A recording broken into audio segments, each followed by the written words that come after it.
आप सब लोग बाइबल से निकालें पहला कुरिन्थियों उसका 12वां अध्याय।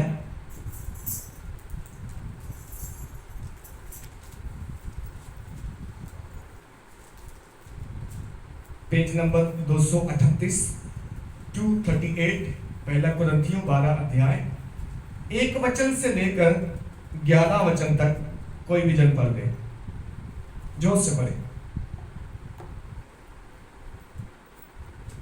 पहला कुरिन्थियों 12 अध्याय 1 से लेकर 11 वचन तक। हे भाइयों, मैं नहीं जानता कि तुम आत्मिक वरदानों के विषय में अनजान रहो। तुम जानते हो कि जब तुम अन्य जातीय थे तो गूंगी मूर्तियों के पीछे जैसे चलाए जाते थे वैसे चलते थे। इसलिए मैं तुम्हें चेतावनी देता हूँ कि जो कोई परमेश्वर की आत्मा की अगुवाई से बोलता है वह नहीं कहता कि यीशु स्थापित है, और ना कोई पवित्र आत्मा के बिना कह सकता है कि यीशु प्रभु है। वरदान तो कई प्रकार के हैं, परंतु आत्मा एक ही है, और सेवा भी कई प्रकार की है, परंतु प्रभु एक ही है। और प्रभावशाली कार्य कई प्रकार के हैं, परंतु परमेश्वर एक ही है, जो सब में हर प्रकार का प्रभाव उत्पन्न करता है। किंतु सबके लाभ पहुंचाने के लिए हर एक को आत्मा का प्रकाश दिया जाता है, क्योंकि एक को आत्मा के द्वारा बुद्धि की बातें दी जाती है और दूसरे को उसी आत्मा के अनुसार ज्ञान की बातें। किसी को उसी आत्मा से विश्वास और किसी को उसी एक आत्मा से चंगा करने का वरदान दिया जाता है।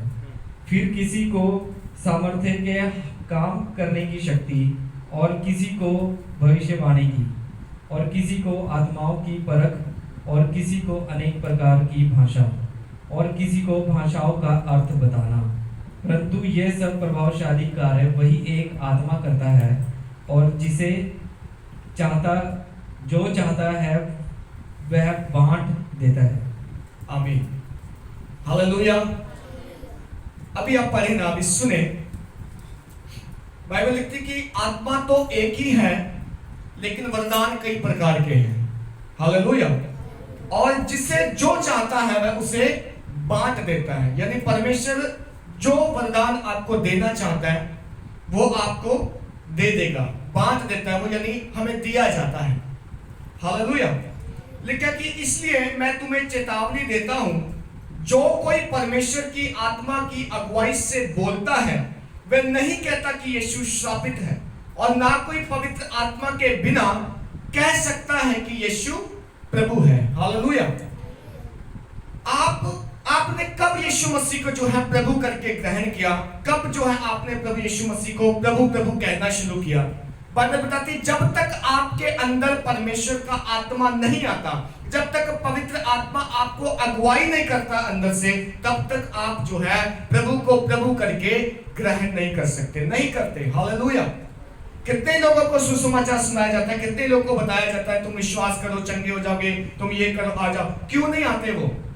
लेकिन क्योंकि उनका एक जो है समय है, उनको जब तक परमेश्वर नहीं देता। बाइबल लिखती है एक जगह लिखे कि वो सब परमेश्वर की ओर से सिखाए हुए होंगे। कौन? हम सब जो प्रभु को प्रभु करके ग्रहण करते हैं। हमें प्रभु ने सिखाया, ये हमें प्रभु ने अंदर से हमारे डाला पवित्र आत्मा के द्वारा कि प्रभु को प्रभु करके ग्रहण करें और उसके नाम पे विश्वास करके हम जीवन पाएं। और यहाँ पे लिखा है पहला कुरिन्थियों 12 में जब पढ़ते हैं, यहाँ पे आत्मिक वरदानों की बात है। लिखा है कि इसलिए मैं तुम्हें चेतावनी देता हूं कि कोई परमेश्वर की आत्मा की अगुवाई से बोलता है, जो कोई भी, वह नहीं कहता कि यीशु श्रापित है। कोई व्यक्ति जो परमेश्वर की आत्मा की अगुवाई में बोल रहा है, अगुवाई में चलता है, वो यीशु को श्रापित नहीं कहता, बल्कि ये कह के उसे अंगीकार करता है वो मेरा प्रभु है। हालेलुया। वो मेरा परमेश्वर है, और ये पवित्र आत्मा हमारे अंदर से हमें अगुवाई करता है। आगे लिखा है वह नहीं कहता कि यीशु श्रापित है, और ना कोई पवित्र आत्मा के बिना कह सकता है कि यीशु प्रभु है। सो जबकि पवित्र आत्मा हमें दिया गया है, पवित्र आत्मा हमारे अंदर से हमें बताता है कि प्रभु को कैसे प्रभु करके ग्रहण करना है, मानना है, उस पर चलना है, विश्वास करना है, आगे बढ़ना है, तब आगे जो है 4 वचन से आत्मिक वरदानों की बात है। मैं चाहता हूं आज आप ध्यान से सुने, यदि किसी को वरदान चाहिए तो। लिखा वरदान तो कई प्रकार के हैं, परंतु आत्मा एक ही है, और सेवा भी कई प्रकार की है, परंतु प्रभु एक ही है, और प्रभावशाली कार्य कई प्रकार के हैं, परंतु परमेश्वर एक ही है, जो सब में हर प्रकार का प्रभाव उत्पन्न करता है। हालेलुया। लेकिन वरदान कई प्रकार के हैं, जैसे मैंने वरदान पहले आपको पढ़ के भी सुनाया। अन्य भाषा बोलने का वरदान, भविष्यवाणी करने का वरदान, चंगाई करने का वरदान, आत्माओं की परख का वरदान, है ना। ये सारे वरदान कई प्रकार के हैं, लेकिन आत्मा जो है वो एक है। ये नहीं कि आत्मा अलग अलग है, पवित्र आत्मा अलग अलग नहीं है, एक है वो, और वो जो है हर एक को अलग अलग वरदान देता है। फिर लिखा है कि सेवा भी कई प्रकार की है, परंतु प्रभु एक ही है। सेवा भी कई प्रकार की है, कोई सुसमाचार सुनाने की सेवा करता है, कोई चर्च में एक्टिविटी करता है, चर्च में काम करता है, वो भी एक सेवा है। कोई किसी को खाना खिलाता है, वो भी सेवा है। कोई किसी कंगाल की स्तुति लेता है, वो भी एक सेवा है। कोई जो है परमेश्वर के नाम से अच्छे काम करता है, दान देता है, ये सारी अलग अलग सेवाएं हैं, लेकिन प्रभु सारे अलग नहीं है, प्रभु एक है। हालेलुया। प्रभु एक है, सेवा अनेक है, आत्मा एक है, वरदान अनेक है।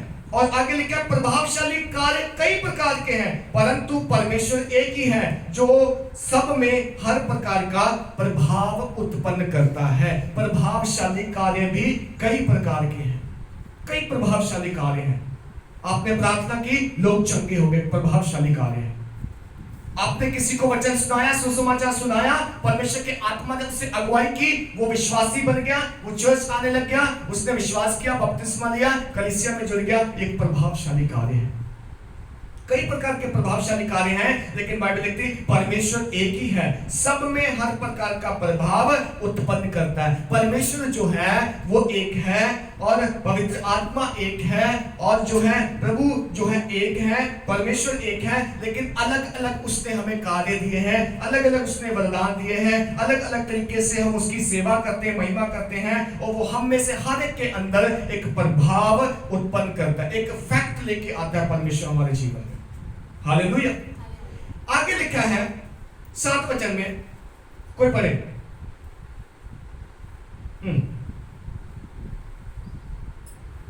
12 का 7।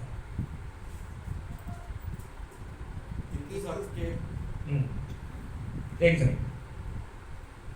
किंतु सबके लाभ पहुंचाने के लिए हर एक को आत्मा का प्रकाश दिया जाता है। ओम आमीन। हालेलुया।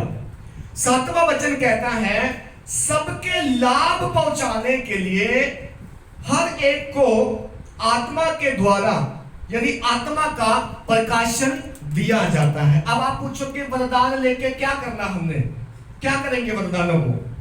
अगर मुझे अन्य भाषा आती है, मैं क्या करूंगा बोल के? मुझे भविष्यवाणी करनी आती है, मैं क्या करूंगा करके? मुझे हीलिंग का वरदान दिया, मैं हाथ रखता हूं दूसरों पे, वो चंगे हो जाते हैं, क्या मुझे इससे लाभ है? यहां पर 7 वचन में लिखा है किंतु सबके लाभ पहुंचाने के लिए। हालेलुया। जितने लोगों के ऊपर परमेश्वर आपको इस्तेमाल करेगा, उनके लाभ के लिए जो है आपको यह वरदान दिया गया है। जो अन्य भाषा में बात नहीं करते, जो भविष्यवाणी नहीं करते, जिनको हीलिंग का वरदान नहीं है, जो विश्वास नहीं करते, जिनको मालूम नहीं है परमेश्वर क्या है, शायद खुदा उनके ऊपर आपको इस्तेमाल करेगा। किस लिए? इसलिए ताकि उनको लाभ पहुंचे आपके वरदान से। आपने वरदान पाके बैठना नहीं है कि मुझे वरदान मिल गया, मैं तो संभाल के रखूंगा। हालेलुया। ये उस तोड़े के तरह नहीं है जहां पे यीशु मसीह ने बोला कि किसी को 1 तोड़ा दिया, किसी को 2 दिए, किसी को 5 दिए। जिसको 5 दिए उसने इस्तेमाल किए, जिसको 2 दिए उसने भी इस्तेमाल किए, जिसको 1 दिया उसने मिट्टी में छिपा के रख दिया। बोलता ऐसे संभाल के रखूंगा, मास्टर आएगा तो वापस करूंगा जैसा का तैसा।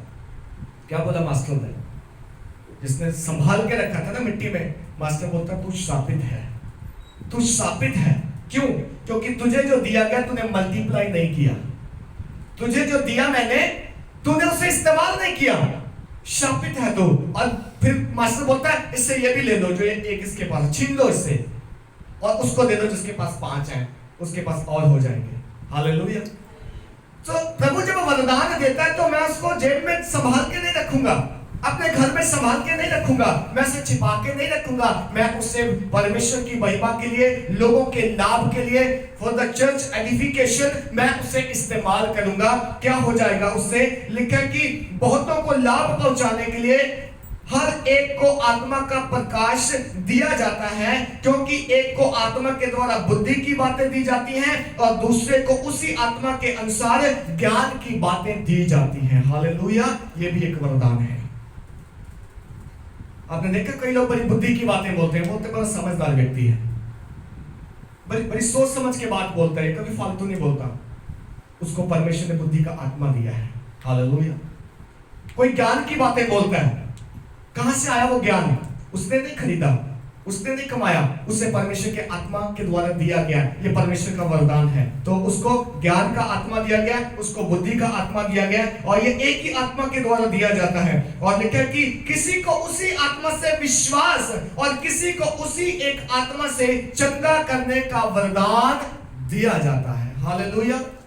विश्वास का भी एक वरदान है। आपने लेवल देखे ना विश्वास के? किसी का लेवल छोटा है, कमजोर है, डगमगा रहा है, पता नहीं होगा नहीं होगा, हो जाएगा शायद, करो दुबा शायद हो जाए। उसका एक लेवल है विश्वास का। एक बोलता नहीं करो जरूर होगा, मैं कहीं और नहीं जाऊंगा, मैं यीशु मसीह के पास ही जाऊंगा, मैं वहीं रहूंगा, मुझे मालूम है वहां से होगा। यीशु मसीह के पास कितने कई सारे लोग आए, कोई लंगड़ा आया, कोई अंधा आया, कोई जन्म से गूंगा आया, और उन सब ने आके अपने अपने विश्वास का लेवल प्रकट किया। हमने पिछले तो सूबेदार के विश्वास के बारे में बात की थी। एक सूबेदार आया यीशु मसीह के पास, जिसका एक दास बीमार था।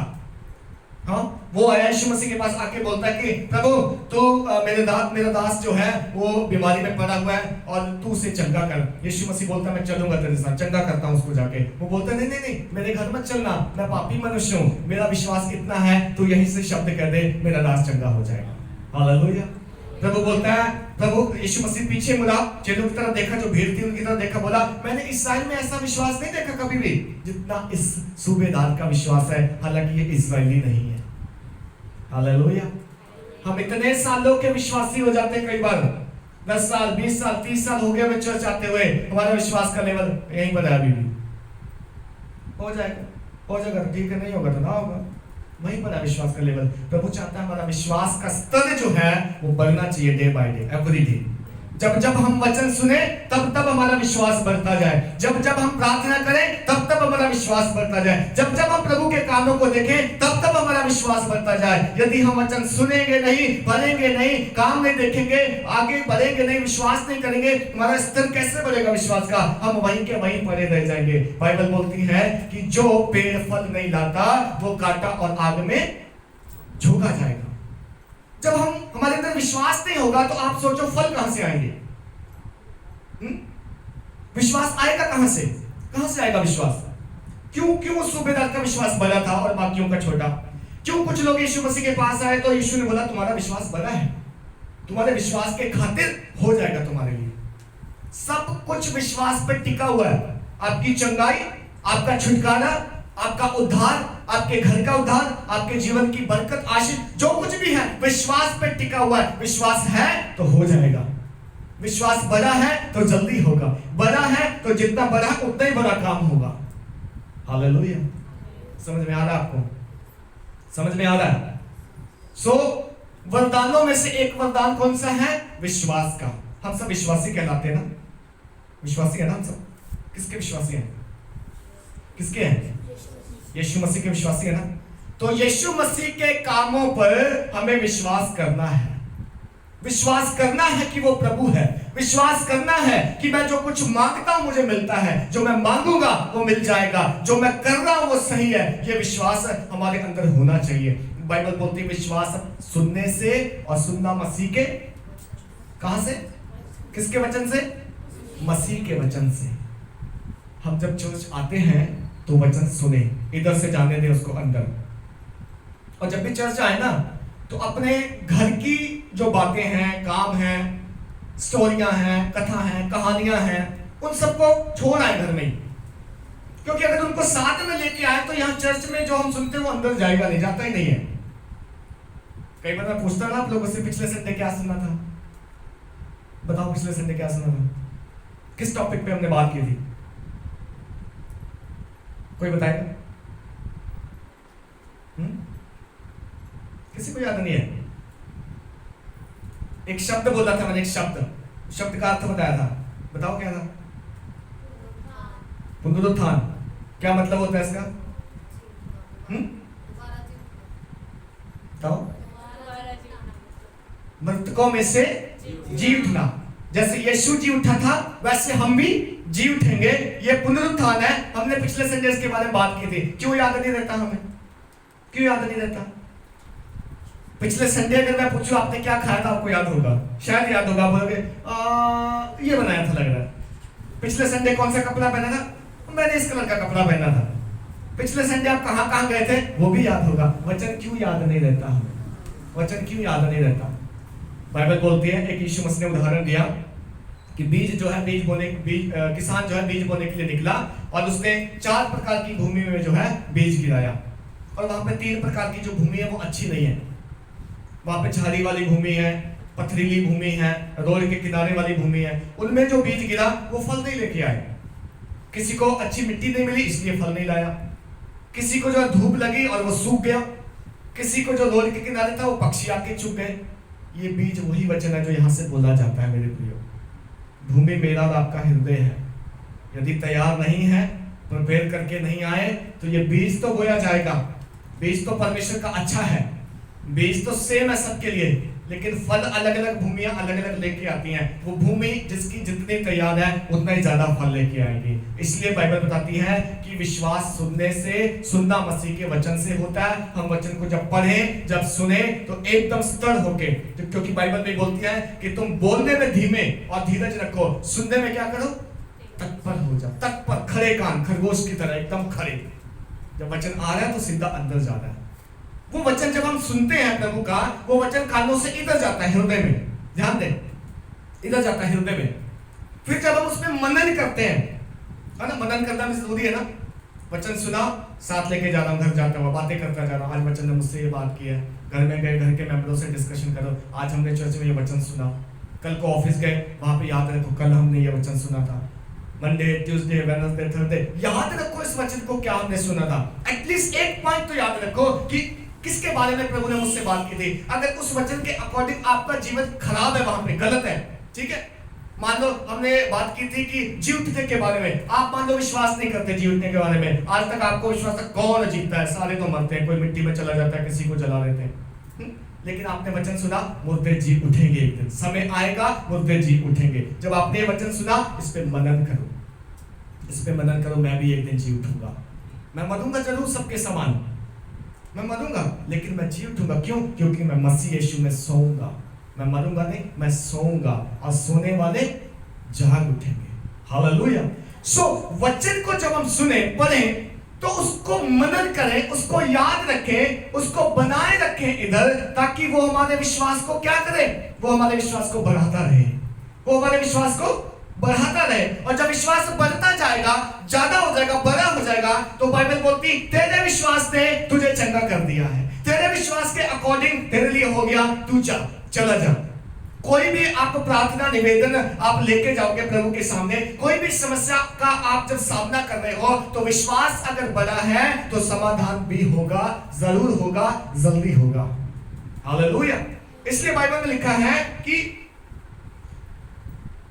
किसी को उसी आत्मा से विश्वास और किसी को उसी आत्मा से चंगा करने का वरदान दिया जाता है। चंगा करने का वरदान कौन देता है? वही आत्मा देता है जिस आत्मा की हम बात कर रहे हैं। चंगा करने का वरदान परमेश्वर की ओर से आता है। कभी कभार आप प्रार्थना करोगे दूसरों के लिए, दूसरे चंगे हो जाएंगे। आप उनको विश्वास की बातें बोलोगे, आप उनको कुछ वर्ड्स बोलोगे, आप शब्द बोलोगे विश्वास के वचन के, उनकी आत्मा बहाल होगी, चंगाई उनको अंदर से मिलेगी, उनका आत्मा अंदर से चंगा हो जाएगा, शरीर उनका अपने आप से चंगा हो जाएगा। मालूम है आज क्यों उतने लोग बीमार पड़े हैं, बीमारियों में पड़े, नाना प्रकार की बीमारियां। आप देखो बाइबल में जितने भी बीमार यीशु मसीह के पास लाए गए, ठीक है, चाहे वो अधरंग की बीमारी हो, पैरालाइज की बीमारी हो, चाहे कोढ़ की बीमारी हो, चमड़ी का रोग हो, चाहे कोई भी बीमारी हो, यीशु मसीह ने सबसे पहले एक चीज वहां पे बोली, क्या बोली? क्या बोली? क्या तू विश्वास करता है?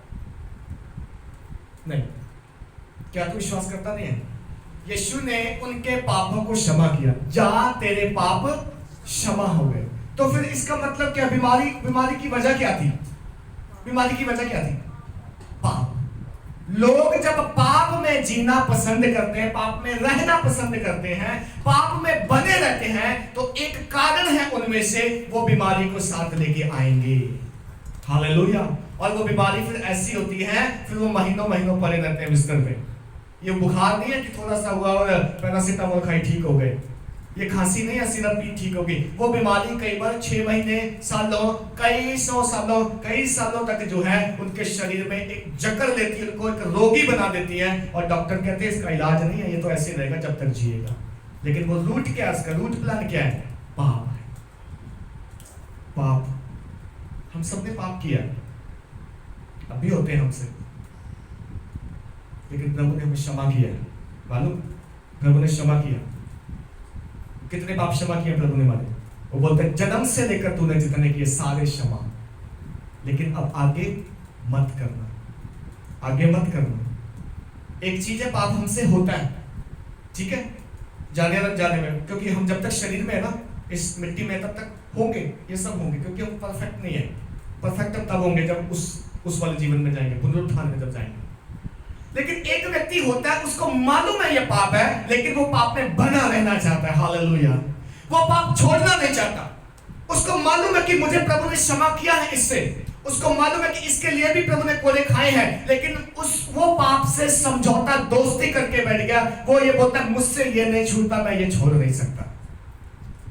पाप हम सबसे होते हैं, लेकिन जब पवित्र आत्मा आपको अंदर से आवाज देता है ना कि ये गलत किया तूने, कोई भी चीज, आप कभी भी देखना, आपके नॉर्मल जीवन में आपकी किसी से बहस हो जाए, आपकी किसी से कोई बात हो जाए उठ पटांग, है ना, आपने कुछ क्रोध में आके, गुस्से में आके कुछ कर दिया, आपको पवित्र आत्मा बाद में बोलेगा अंदर से, तुमने ये गलत किया है, यू हैव डन रॉन्ग। शोकित करते हैं पवित्र आत्मा को जब पाप करते हैं, गलत करते हैं, शोकित होता है वो। शोकित समझते हो? दुख पहुंचता है उसे, फिर वो हमसे बात करता है कि तूने गलत किया आज। ये वो समय होता है जब हमें प्रभु को बोलना था, यस प्रभु मैंने पाप किया, यस मुझसे गलती हो गई, यस मुझसे अनजाने में ये हुआ। लेकिन अगर कहे नहीं ये तो मेरा स्वभाव है प्रभु, मैं तो करूंगा ऐसा, क्या फर्क पड़ता है, मैं तो करता रहूंगा जब तक जीऊंगा। वो चीज जो है बंदे को एक दिन परमेश्वर के अनुग्रह से दूर कर देगी। बाइबल बताती है कि एक ऐसा भी पाप है जिसकी क्षमा नहीं है। मालूम आपको? ध्यान देकर, बाइबल में लिखा है सब पापों की क्षमा है। यीशु मसीह के खिलाफ भी कुछ किया, क्षमा, लेकिन एक ऐसा पाप है जिसकी क्षमा नहीं है। कौन सा पाप है वो बताओ? कौन सा पाप है? पवित्र आत्मा की बात जो नहीं सुनता, बाइबल बोलती है उसका पाप कभी क्षमा नहीं किया जाएगा। हालेलुया। जानते हो आप यीशु मसीह, जिन्होंने यीशु मसीह को क्रूस पे लटकाया, जिन्होंने उसकी छाती को बेधा, पंजर को बेधा, कोड़े मारे, मुंह पे थूका, दाढ़ी नीचे, उनको भी यीशु ने कहा तुम क्षमा किए गए हो।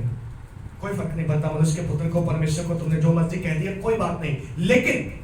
लेकिन अंत के युग में, इस युग में जिसमें हम जी रहे हैं, पवित्र आत्मा का जब युग चलेगा, जो चल रहा है आज, उसकी जिसने आवाज नहीं सुनी, ठीक है, ध्यान देना, जिसने उसकी आवाज नहीं सुनी, क्योंकि बाइबल बोलती फिर उसके बाद कोई और चीज है नहीं जो क्षमा की जाए, कोई और तरीका नहीं है। पवित्र आत्मा हमें कन्विंस करता है, कन्विंस समझते ना, वो हमें इधर बोलता है धीमी मीठी आवाज में, तू गलत है, तू व्यभिचार कर रहा है, तू नशा कर रहा है, तू पापी लोगों के साथ जी रहा है, तू अंधकार के कामों में बना हुआ है, तू छोड़ दे। क्यों नहीं छोड़ता? मन फिरा, तौबा कर। वो बोलता है हमें से हर एक को, इसलिए बाइबल बोलती है ना, मन फिराव का अवसर दे रहा परमेश्वर, हमें दे रहा कि नहीं दे रहा? बाइबल में लिखा है क्यों आज तक यीशु मसीह नहीं आया? 2022 साल हो गए, वो बोल के गया था मैं आ रहा हूं, क्यों नहीं आया? बाइबल बोलती वो द्वार पे खड़ा है, वो आना चाहता है, वो आ रहा है। लेकिन अब हम में से कितने लोग जो हैं अभी तक परमेश्वर की आवाज को सुन के मन नहीं फिराए हैं? हम में से हमारे जैसे कितने लोग हैं जो आज भी पाप में दशा में हैं? परमेश्वर उनको अवसर दे रहा है, मौका दे रहा है, तुम भी मन फिरा दो। पवित्र आत्मा की आवाज को जो शौकित करता है ना, बाइबल में लिखा है वो पाप क्षमा नहीं होगा। क्यों? क्योंकि देखो यीशु मसीह ने अपना काम करके हमें प्रेम दिखाया क्रूस पे। भाई मैं तुम्हारे लिए क्रूस पे मारा गया हूं, अब पाप मत करना, तुम्हारे पाप क्षमा हुए, मेरे लहू से तुम्हारे गुनाह धुल गए। पिता ने पुत्र को भेजा था, काम पूरा कर दिया। ये युग है पवित्र आत्मा का। पवित्र आत्मा हम में से हर एक को अंदर से बात कर रहा है, इंडिविजुअल एक एक व्यक्ति के पास जाकर बात करता है। सबको मन फिराव का मौका मिल रहा है। कईयों ने सुसमाचार सुन लिया, विश्वासी बन गए जैसे हमें, कई सुन रहे हैं, कई सुनेंगे। अभी जितना समय बचा यीशु मसीह के आने में सुनेंगे। वचन हर एक के कान में जाएगा। वचन का प्रचार हर एक जाति नेशंस में होगा। हर एक जाति को जो है सुसमाचार सुनाया जाएगा। लेकिन उस पवित्र आत्मा की आवाज को सुनना और सुन के मानना ना मानना, ये हम सबका इंडिविजुअल डिसीजन है, हमारा व्यक्तिगत डिसीजन है। परमेश्वर आपके हाथ पकड़ के नहीं बोलेगा नहीं जल्दी कर, मैं आ रहा हूँ, जल्दी कर, विश्वास कर ना। उसने हमें मौका दिया है, डिसीजन हमने लेना है। हालेलुया।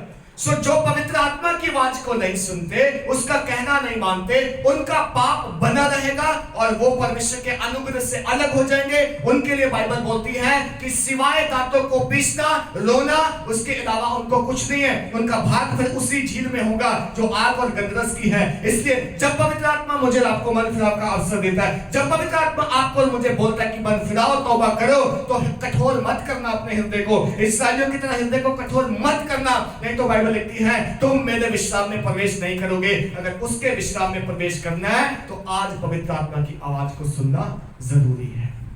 Hallelujah, hallelujah.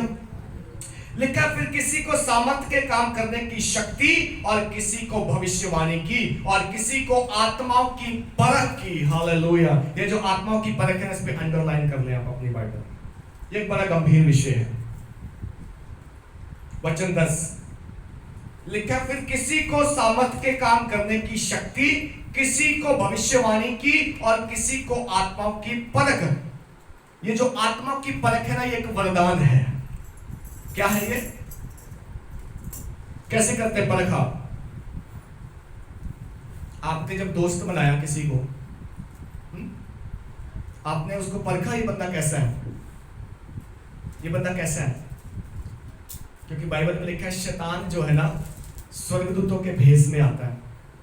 किसके भेष में है शैतान? वो भेष किसका धारण करता है? स्वर्गदूत का। और जिसको परख नहीं है वो कहेगा स्वर्गदूत है, वो बोलेगा ये स्वर्गदूत है, लेकिन अंदर कौन है? वो शैतान है। क्या करेगा फिर वो? आपका दोस्त बना, आपका मित्र बना, आपके जीवन में आया, आपको स्वर्गदूत दिख रहा है, लेकिन अंदर ही अंदर से उसने आपको खाली कर दिया, खाली करके निचोड़ के चला गया। आपको बाद में पता लगा ये तो काला था पीछे से, ये तो शैतान था, ये तो अंधकार के लोग थे, ये तो वो लोग थे जो मेरे शत्रु हैं, ये तो वो लोग थे मेरे जो दुश्मन हैं, जो मेरी आत्मा का नाश चाहते हैं, जो मुझे खोखला बनाना चाहते हैं, जो मेरे विनाश के लिए आए थे, लेकिन मैं तो इन्हें स्वर्गदूत समझ के बैठा था। इसलिए बाइबल बोलती है एक वरदान हमें दिया जाता है आत्माओं की परख का। आपके अंदर वरदान होगा तो आप परख लोगे बंदा कैसा है, बंदे का जीवन कैसा है। जब आप उससे मिलोगे, आप बात करोगे, आप उसकी सुनोगे, उसके स्वभाव से, नेचर से, उसके काम से आपको पता चल जाएगा ये बंदा किस आत्मा की अगुवाई में चल रहा है, किस आत्मा का ये भेजा हुआ है। हालेलुया। सो और कोई वरदान हो ना हो, लेकिन एक वरदान आप प्रभु से जरूर मांगना, प्रभु मुझे आत्माओं की परख का वरदान देना, ताकि मैं इस दुनिया में रहने वाले लोगों को परख सकूं वो किस दशा में चलने वाले, वो किस तरीके के लोग हैं, वो कैसे लोग हैं। हालेलुया। हम देखो, हम जो हैं वो संसार से अलग किए गए हैं, ठीक है? किए गए कि नहीं किए गए? हम संसार से अलग किए गए, और प्रभु कहता है दोबारा उनकी संगति में मत जाना। बड़ा अच्छा उदाहरण दिया प्रभु ने वहां की, जैसे नहलाया हुआ सुअर जो है जाके नाली में लेटता है ना दोबारा, या कुत्ते की पूंछ जो है सीधी नहीं होती, वो कितना भी जोर लगा लो, कितना डंडा मार के उसको रख लो 10 दिन, प्लास्टर चढ़ा लो उस पे, वो नहीं सीधी होती, वो ऐसी रही। परमेश्वर का वचन हमें बार बार बताता है कि तुम्हें मैंने अपनी प्रजा का है, अपने लोग का है, तुम मेरे हो, अब मैंने तुम्हें नाम लेके बुलाया। और क्या वचन कहता है? मेरी अगुवाई में चलो, मेरी अगुवाई में चलो, तब मैं तुम्हारा परमेश्वर होऊंगा, तुम मेरी प्रजा, तुम मेरे लोग होगे। लेकिन अगर हम कहें प्रभु नहीं, हम तेरी प्रजा नहीं होना चाहते, हमें तो इस संसार की प्रजा में ही शामिल होके हमें अच्छा लगता है वही, तो प्रभु क्या करेगा? वो छोड़ देगा एक दिन, बोलेगा ठीक है, नाली में लेटना ना, लेट जाके, टेढ़ा ही रहना ना, रह टेढ़ा, अंत के दिन तुझे देखूंगा। बाइबल बोलती है हमें परमेश्वर ने आत्माओं की परख का वरदान दिया है। ये होना चाहिए हमारे पास, मांगना है प्रभु से। आप बोले प्रभु से, प्रभु मुझे कम से कम आत्मा की परख का वरदान दे, ताकि मैं किसी ऐसी संगति में ना पड़ा रहूं, ऐसे लोगों के साथ अपना जीवन निर्वाह ना करता रहूं जो टेढ़े हैं, जो शैतानी हैं, जो शारीरिक हैं, जो अंधकार के भेजे हुए हैं मुझे नाश करने के लिए, मुझे इस दुनिया से खींच के उसी आग में ले जाने के लिए जहां वो खुद जाएंगे। प्रभु मुझे परख दे, जब मैं किसी व्यक्ति से मिलूं तो मैं पहचान लूं ये किस दशा का आदमी है। चाहे वो मेरा यार दोस्त हो, चाहे रिश्तेदार हो, चाहे पड़ोसी हो, कोई भी हो, मेरे जॉब प्लेस में हो, जहाँ जिनसे मैं रहता हूँ, मिलता जुलता, कहीं कुछ भी क्यों ना हो, हमें आत्माओं की परख होनी चाहिए। हमें आत्माओं को पहचानने की परख होनी चाहिए ये किस दशा का बंदा है। हालेलुया। आपको एक गवाही बताता हूँ। मेरा आज तक दुनिया में कोई भी दोस्त नहीं है, कोई भी नहीं, ना लड़की ना लड़का, ना शादी से पहले ना शादी के बाद। पूछो क्यों? पूछो क्यों? हर एक का दिल करता है ना अच्छे दोस्तों, टाइम स्पेंड करें, उनके साथ बैठें, खाएं पिएं जाएं, मस्ती करें। लेकिन मैं कभी किसी को उस आत्मा का नहीं पाता जो सच में मेरे जैसा चल सके। सच में जो मेरी आत्मा का हो, जिसकी आत्मा मेरी आत्मा से मिलती हो। अगर मैं उससे परमेश्वर के वचन की बात करूं तो वो भी परमेश्वर के वचन की वही बात करे जो मैं करता हूं। कोई बंदा मैंने ऐसा नहीं पाया। इसलिए ना मेरा स्कूल टाइम से लेकर, बाइबल कॉलेज से लेकर, और शादी से पहले लेकर शादी के बाद तक लेकर कोई भी दोस्त नहीं है। आप मेरा फोन चेक कर लो, कोई दोस्त नहीं है। कोई मेरा ऐसा यार दोस्त नहीं कि मुझे रोज फोन करता और कहता हाउ आर यू, कैसे हो आप, आओ आज मिलते हैं, बैठते खाते हैं। कोई दोस्त नहीं। क्यों? थे, बहुत सारे थे, आए जिंदगी में, दोस्ती चली थोड़े दिन, लेकिन मैंने अलग कर लिया उनसे, मैंने अलग कर लिया उनसे। मुझे मालूम था मैं इनके साथ रहूंगा, मैं इनके जैसा बन जाऊंगा, मैं इनके साथ रहूंगा जहां ये जा रहे मैं उसकी उस दशा में बह जाऊंगा। इसलिए मैंने उनसे नाता तोड़ के अलग होकर एक अपने आप में मसीह जीवन जीना सीखा है, मसीह जीवन में आगे बढ़ना सीखा है। मेरे प्रियो, मैं ये नहीं कहता आप दोस्त ना बनाओ, मैं ये नहीं कहता कि आप किसी के साथ उठो बैठो ना, मैं ये कहता हूँ आपके साथ रहने वाले हर एक बंदे को आप परखो वो कैसा है, उसके जीवन को परखो, उसका स्वभाव कैसा है, उसका चाल चलन कैसा है, वो किस लिए आपके जीवन में आया। आपको निचोड़ने के लिए तो नहीं आया, आपको खा जाने के लिए तो नहीं आया, आपको अंदर से खोखला कर देने के लिए तो नहीं आया। कहीं ऐसा ना हो आप तो दोस्त दोस्त करते दोस्ती निभा रहे, आप तो यार यार कहते यारी निभा रहे, लेकिन पता उस दिन चले जिस दिन वो सारा अंदर से माल आपका लूट के रह गया, आप खाली रह गए, खाली बर्तन की तरह ठनठनाते हुए रह गए। हालेलुया। आत्माओं की परख का वरदान जो है जरूरी है। मुझे और आपको आत्मा की परख का वरदान होना चाहिए, क्योंकि हम मसीह में हैं। और बाइबल बोलती है कि विरोधी जो है वो हमारी ताक में है, विरोधी शैतान जो है हमारी ताक में है, और जहां हम कमजोर पड़ेंगे वहीं से वो आके हमारा फायदा उठाएगा। अगर आप दूसरे लोगों के ऊपर जीवन नौशावर करने वाले हो ना, लुटाने वाले, नहीं कुछ नहीं फर्क पड़ता, कोई बात नहीं, मेरा दोस्त नाराज नहीं होना चाहिए, मेरा पड़ोसी नाराज नहीं होना चाहिए, मेरा रिश्तेदार नाराज नहीं होना चाहिए, आपको वहीं से शैतान पकड़ेगा, उसी के जरिए से काम करेगा, आपको खोखला बना देगा, खाली कर देगा। इसलिए परखो, सावधान रहो, हर एक बंदे के साथ, हर एक उस व्यक्ति के साथ उतने ही बना के रखो जितनी जरूरत है। आप अपने विश्वास का समझौता नहीं करना किसी के साथ, क्योंकि मालूम है जिस दिन वो दिन आएगा ना, जिस दिन वो दिन आएगा, आज मैं सुबह एक प्रचार कर रहा था मीटिंग में, एक जूम मीटिंग में, वहां पर पौलुस कहता है कि मैंने बुद्धिमान राजमिस्त्री की तरह नींव डाली है। ठीक है, नींव डाली है। नींव कौन है? यीशु मसीह। डाली किसने? पौलुस ने। अब पौलुस कहता है तुम सब उस पर रद्दा रखते जाओ, एक ईंट मैंने रख दी है नींव डाल के, अब सब तुम उस पर रखते चले जाओ। लेकिन वो बोलता है कि ध्यान रखना कैसा रद्दा रखते हो। वहां पे लिखा घास का भी रद्दा है, फूस का भी रद्दा है, अनमोल पत्थरों का भी रद्दा है, गोल्ड का भी रद्दा है, चांदी का भी रद्दा है, अलग अलग तरीके के रद्दे हैं। फिर वो कहता है कि जो दिन आग के साथ प्रकट होगा, यदि न्याय का दिन जब आएगा, और उस नींव के ऊपर जब आग दी जाएगी, यदि जो दीवार हमने खड़ी की, जो काम हमने किए, जब आग दी जाएगी तो सबसे पहले घास और फूस जलेगा। जलेगा कि नहीं जलेगा? सोना बाद में जलेगा, चांदी बाद में जलेगा, पत्थर भी बाद में जलेंगे, घास और फूस जो पहले जलेगा। वहां पौलुस कहता है ध्यान रखो कैसा चाल चलन तुम चलते हो। पौलुस कहता है नींव मैंने डाली है और बुद्धिमान मिस्त्री की तरह डाली है, एक अच्छी नींव डाली है, मैंने सही रद्दा रखा है। अब तुम्हारा काम है रद्दा इस पे रखना। हम सब रद्दे रख रहे हैं मसीह जीवन में, हम जो काम करते हैं ना मसीह जीवन में, हम सब रद्दे रख रहे हैं। हमारे रद्दे किस चीज के हैं ये हमें पता होना चाहिए।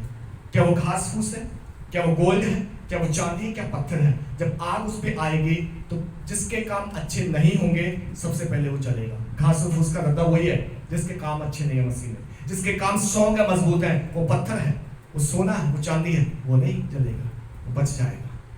पौलुस कहता है चाल चलन पे ध्यान दो, कैसी चाल चलते हो। सो भविष्यवाणी की और किसी को आत्माओं की परख की और किसी को अनेक प्रकार की भाषा की और किसी को भाषाओं का अर्थ बताने की हमें जो है वरदान दिया गया है। हालेलुया। अन्य भाषा बोलने का, अन्य भाषा में लोग प्रार्थना करते हैं, अन्य भाषा में लोग बात करते हैं। आप बोलोगे हमें तो समझ नहीं आता वो क्या बोलता है।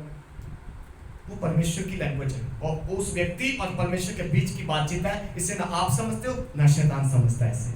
इसलिए बाइबल बोलती अधिक से अधिक अन्य भाषा में प्रार्थना किया करो। जितनों को नहीं अन्य भाषा का वरदान तैयार हो जाओ, प्रार्थना करो, अपना जीवन प्रिपेयर करो, अपना हृदय शुद्ध करो, परमेश्वर आपको देगा। परमेश्वर पक्षपात नहीं करता, किसी को दे दिया किसी को ना दे, वो सबको देगा, सबको देना चाहता है, लेकिन दूसरों के लाभ के लिए देता है। वो आपके अपने आत्मिक ग्रोथ के लिए देता है, वो कलीसिया की उन्नति के लिए देता है। वो भविष्यवाणी, अन्य भाषा, अनेकों प्रकार के वरदान, परमेश्वर कहता है कि वो किसी को अन्य भाषा और किसी को भाषाओं का अर्थ बताने का वरदान दिया जाता है हमें। हालेलुया। आज आप सिंपल ना रहे विश्वासी कि नहीं प्रभु मैंने जान लिया, सुसमाचार सुन लिया, विश्वास कर लिया, संडे चर्च चले जाते हैं, बहुत है इतना, क्या करना और आगे। नहीं, इतना सीमित मत रहो। जैसे दुनिया में हम भागते हैं ना दुनियावी चीजों के लिए, फलाने ने एसी लगवा लिया हम भी लगवाएंगे, उसने गड्डी 5 सीटर लिए मैं 7 सीटर दूंगा, उसने घर 1 स्टोरी बनाया मैं 2 स्टोरी बनाऊंगा, चाहे कर्जा ही लेना पड़े। आत्मिक वरदानों की भी भूख रखो और बढ़ चढ़ के काम करो, प्रभु मुझे ये चाहिए। पौलुस कहता है तुम सबसे ज्यादा मैं जो हूँ भविष्यवाणी करता हूँ, तुम सबसे ज्यादा मैं अन्य भाषा में बातें करता हूँ। क्यों, किस लिए? प्रभु ने मुझे दिया है, मैं आत्मिक उन्नति के लिए ये सब इस्तेमाल करता हूँ। दूसरों की उन्नति हो, चर्च की उन्नति हो, मेरी खुद के आत्मिक जीवन की उन्नति हो। जब आप अन्य भाषाओं में प्रार्थना करने वाले बन जाएंगे, शैतान आपके पास नहीं भटकेगा, अंधकार की ताकत आपके पास नहीं भटकेगी, क्योंकि ये वो लैंग्वेज है जो स्वर्गीय है, इसे शैतान नहीं समझता। तो अन्य भाषा में प्रभु की आराधना स्तुति करोगे, शैतान को नहीं पता होगा कि ये क्या बोल रहा है, इसलिए वासियां नहीं आएंगी उस दिन, इसलिए नींद नहीं आएगी जब अन्य भाषा में प्रार्थना करेंगे, इसलिए हमारा ध्यान इधर उधर नहीं होगा क्या खाना बना है, क्या खाना है, क्या नहीं खाना, क्योंकि अन्य भाषा में हम प्रभु से एक हो गए हैं, बातें कर रहे हैं। हालेलुया। बाइबल बोलती अन्य भाषा का वरदान प्रभु देता है। आखिरी वचन, परंतु ये सब प्रभावशाली कार्य वही एक आत्मा कराता है और जिसे जो चाहता है वह उसे बांट देता है। हालेलुया। ये सारे प्रभावशाली कार्य जितने हमने सुने हैं, बुद्धि का आत्मा, ज्ञान का आत्मा, विश्वास का आत्मा, अन्य भाषा का आत्मा, भविष्यवाणी का आत्मा, चंगाई का आत्मा, प्रार्थना करने का आत्मा, ये सारे वरदान जो है एक ही आत्मा कराता है। ओनली वन स्पिरिट, एक आत्मा है, वो करवाता है और जिसे जो चाहता है उसे दे देता है। जिसे पवित्र आत्मा चाहता है उसको वो दे देता है। आज आप पवित्र आत्मा से बोले मुझे ये चाहिए, जो भी चाहिए आपको अन्य भाषा चाहिए, मांगे पवित्र आत्मा से। आपको भविष्यवाणी चाहिए, दूसरों का भविष्य बताने वाली, आप मांगे प्रभु से। आपको चंगाई का वरदान चाहिए, आप मांगे प्रभु से। आपको बुद्धि, ज्ञान का, विश्वास का आत्मा चाहिए, मांगे प्रभु से। चेलों ने एक बार बोला प्रभु हमारे विश्वास को बढ़ा, हम कर नहीं पा रहे काम जो तू चाहता है हमसे करे, हम कर नहीं पा रहे, विश्वास को बढ़ा। यीशु मसीह ने कई बार चेलों को डांटा, तुम्हारा विश्वास कहाँ है? पतरस ने यीशु मसीह को पानी पर चलते आते हुए देखकर बोला मैं भी आना चाहता हूं प्रभु, बड़ी उत्साहित होकर बोला मैं भी आना चाहता हूं, मुझे आज्ञा दे। यीशु मसीह बोलता आजा, पानी पे चला तो सही, वो 2 कदम बढ़ाए तो सही, जैसे आंधी तूफान देखा डूबने लग गया, क्योंकि ध्यान अब यीशु से हट गया, लहरों समुद्र की और उस हवा के ऊपर आ गया जो आंधी चल रही थी। यीशु मसीह ने उसका तुरंत हाथ थामा, पकड़ लिया उसको, तेरा विश्वास कहाँ है हे अल्पविश्वासी। हे अल्पविश्वासी बोला पतरस को यीशु ने कि तू विश्वासी नहीं है, कहाँ विश्वास है तेरा? जब तुझे मालूम है कि राजाओं का राजा, प्रभुओं का प्रभु, आकाश और पृथ्वी, समंदर, हवा पानी को बनाने वाला तेरे सामने है, फिर तू आंधी तूफान को क्यों देख रहा है? वो मुझे डुबा देंगी, वो कहीं मैं डूबना चाहूं, कहीं मैं धंसना चाहूं। हमारे साथ भी ऐसा होता है ना, हम प्रभु प्रभु बोलते हैं, आकाश और पृथ्वी का प्रभु हमारे सामने है, जिसने सब कुछ बनाया, जिसने सब कुछ हमें दिया, जो हालातों को कंट्रोल करने की सामर्थ्य रहता है, लेकिन फिर भी हालात को लेकर डगमगा जाते हैं हम लोग, क्योंकि हमारा फेथ अब उधर से हटकर इधर आ गया, चीजों के ऊपर, आंखों देखी चीजों के ऊपर। आंखों देखी चीजों पर विश्वास नहीं करना, हमने बिन देखी चीजों पर विश्वास करना है। यही हमारा विश्वास है। हालेलुया। जो चीज हमें दिखती नहीं है वो चीज है, यही विश्वास है। देखी हुई चीज विश्वास थोड़ी है। ये पुलपिट मेरे सामने है, कोई बड़ी विश्वास की बात थोड़ी है। इसको बिन देख के मैं विश्वास करूं कि हाँ वहां पे एक पुलपिट है, उस चर्च में पुलपिट पड़ा है, तो ये विश्वास की बात है। हालेलुया। अपने विश्वास को एक्सरसाइज करें हम, अपने आत्मिक वरदानों को एक्सरसाइज करें हम। जैसे हम कोई भी चीज सीखने के लिए प्रैक्टिस करते हैं ना, एक्सरसाइज करते हैं, 1 घंटा 2 घंटा घर में लगाते हैं ताकि और अच्छे से कर सकें। आत्मिक वरदानों को पाने के लिए एक्सरसाइज करो, और इन सब को पाने के लिए एक जो चीज है वो ये है कि विश्वास का होना बहुत जरूरी है। विश्वास का होना बहुत जरूरी है, और विश्वास वचन के सुनने से, पढ़ने से आता है। जब हम पढ़ते हैं, जब आप जब भी बाइबल पढ़ो, आप लाउडली पढ़ो। कैसे पढ़ते हैं आप बाइबल? मुंह में गुनगुन गुनगुन नहीं। जब भी आप बाइबल पढ़ो, लाउडली पढ़ो। आपके मुख से जो वचन निकल रहा है बाइबल का, वो आप ही के कान में जाए। इधर से निकले इधर जाए, इधर से निकले इधर जाए। ये आपकी उन्नति करेगा, विश्वास की उन्नति करेगा। जिनको पढ़ना नहीं आता वो सुने, जिसको पढ़ना नहीं आता वो आपके घर में, जिसको आता पढ़ना उसको बोलो पढ़ मेरे लिए बाइबल, मैं सुन रहा हूं। तू पढ़, मैं सुन रहा हूं। उसका पढ़ने से विश्वास बनेगा, आपका सुनने से बढ़ेगा, दोनों का विश्वास बढ़ेगा। ये एक्सरसाइज हमने करनी है, ये प्रैक्टिस हमने करनी है। नहीं आपको कुछ ज्यादा मांगना आता प्रार्थना में, मत मांगे, केवल परमेश्वर का धन्यवाद करें। केवल पवित्र आत्मा को मौजूद समझ के जो आपके अंदर है, एक रिलेशन में आ जाए, एक रिश्ते में आ जाए परमेश्वर के साथ, प्रभु आपको भरेगा।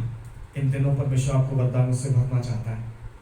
आप समय को व्यर्थ ना गवाएं, समय को इधर उधर की चीजों में टाइम पास करके, इधर उधर चीजों में टाइम स्पेंड करके व्यर्थ ना गवाएं मेरे प्रियो। दुनिया की कोई भी चीज हमारे साथ नहीं जानी है, ना आपके पड़ोसी, ना रिश्तेदार, ना मित्र, ना चीजें, ना आपकी जॉब, ना पैसा, ना गाड़ी, ना बंगला, कोई चीज साथ नहीं जानी है। सारी चीजें यहीं पे भस्म हो जानी है। क्या हमने वो जो चीजें साथ जानी है उनको लिया आज? क्या जो वो चीजें हमारे साथ जाएंगी फॉरएवर, हमेशा के लिए, क्या हम उनकी तैयारी कर रहे हैं, एक्सरसाइज करते हैं, प्रैक्टिस करते हैं उनकी हम, या हम बस खाओ पियो कल तो मरी जाना है, उस वाले लोगों में, उन वाले लोगों में नहीं रहना चाहिए हमें, क्योंकि हम प्रभु को जानने वाले लोग हैं। जो बिना जाने जाए उसकी बात अलग है, प्रभु को जानकर फिर भटक जाना, बाइबल बोलती है सबसे अनहोना है, अनलक्की फेलो, जिसने प्रभु को जाना लेकिन फिर पीछे हट गया। उद्धार का मार्ग जाना लेकिन ग्रहण नहीं किया। मालूम है यीशु मसीह ने क्या किया लेकिन एक्सेप्ट नहीं करता। मालूम है कि यीशु मसीह ही परमेश्वर है लेकिन फिर भी इधर उधर भटक रहा है। बाइबल बोलती है उससे अनलकी फेलो कोई नहीं होगा। आइए हम अपने स्थानों में खड़े हो जाएं। Praise you Jesus, hallelujah, glory to God.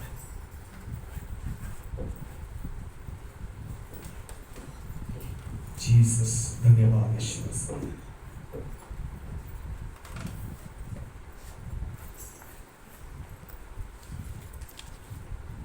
धन्यवाद यीशु मसीह, glory to God, hallelujah।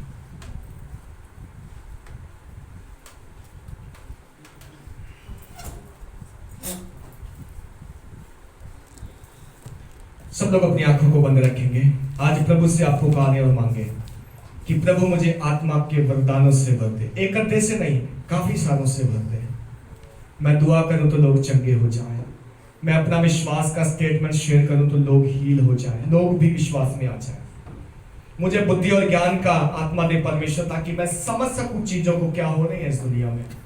मुझे विवेक दे प्रभु, ताकि मैं जान सकूं क्या चल रहा है इस दुनिया में।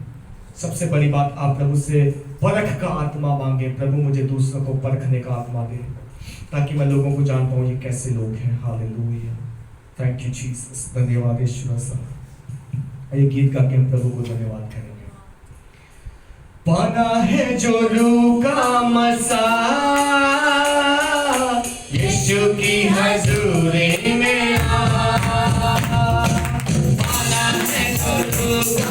यीशु की हजूरी में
यीशु के हथौड़े में ओ बना है जो का मसा यीशु के हथौड़े में ओ बना है जो का मसा यीशु के हथौड़े में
Thank you, Lord.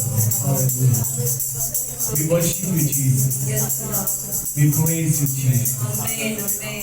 मैं मुंह को खोल के धन्यवाद कर रहे हैं उसके स्पर्श के लिए धन्यवाद उसके टच के लिए धन्यवाद विश्वास करें क्यों तब मैं आपको आत्मा से भरा है विश्वास करें क्यों तब मैं आपको वरदानों से भरा हूं नाना प्रकार के वरदान भविष्यवाणी का वरदान अन्य भाषा का वरदान